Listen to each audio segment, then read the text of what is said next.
Party కానీ ఆ పార్టీతో పొత్తు పెట్టుకున్న వాళ్ళ మొత్తం కూటమిగా చెప్పుకునేవాళ్ళు బినామీలతో పెట్టించి పిటిషన్లు పెట్టించి వాలంటీర్లను ఎలక్షన్లకు దూరంగా ఉండాలి, వాళ్ళకు అసలు ఏమంటారు సర్వీసెస్ అందించడానికి దూరంగా పెట్టాలని చెప్పి డైరెక్షన్ తీసుకొచ్చి ఎక్కడెక్కడ వ్యవస్థలు ఎట్లా మేనేజ్ చేశారో పైనుంచి ప్రెజర్ తీసుకొచ్చి ఆల్రెడీ పెన్షన్దారులను ఎంత ఇబ్బంది పెట్టారో మనం రెండో నెల ఇప్పుడు కూడా చూసాం.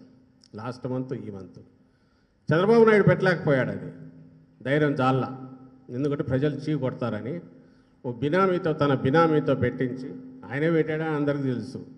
దానికోసమే ఆ సంస్థను పెట్టించి ఎలక్షన్ కమిషన్కు పిటిషన్ పెట్టించి సుప్రీంకోర్టులో దానికి ముందు వేసి ఆఖరకు ఏం చేశాడా అంటే పండు ముసలి వాళ్ళని ఇబ్బందుల పాలు చేశాడు.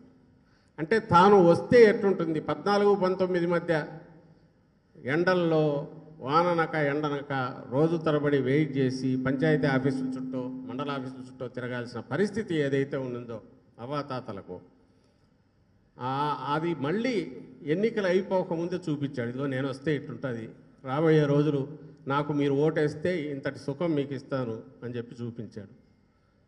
ఆయనకు ఎందులో అయితే ఆనందం ఉందో, ఎందుకు వేధిస్తాడో తెలియదు కానీ పేదలను వేధించడం అంటే చాలా సరదా ఆయనకు.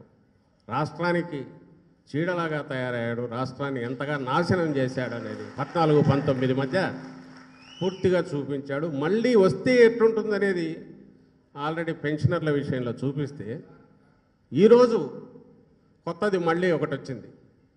సాయంత్రమే మన ముఖ్యమంత్రి గారు కూడా ప్రస్తావించారు సభలో.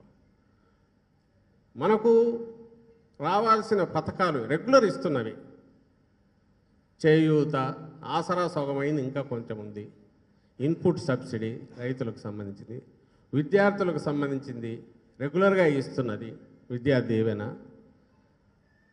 అలాగే 0 వడ్డీకి సంబంధించి 5-6కి సంబంధించిన పథకాలు పెడితే అవి వాటిలో విద్యా దీవెన, ఇన్పుట్ సబ్సిడీ ఎలక్షన్ల తర్వాత ఇచ్చుకోండి అని ఈరోజు లెటర్ వస్తుంది.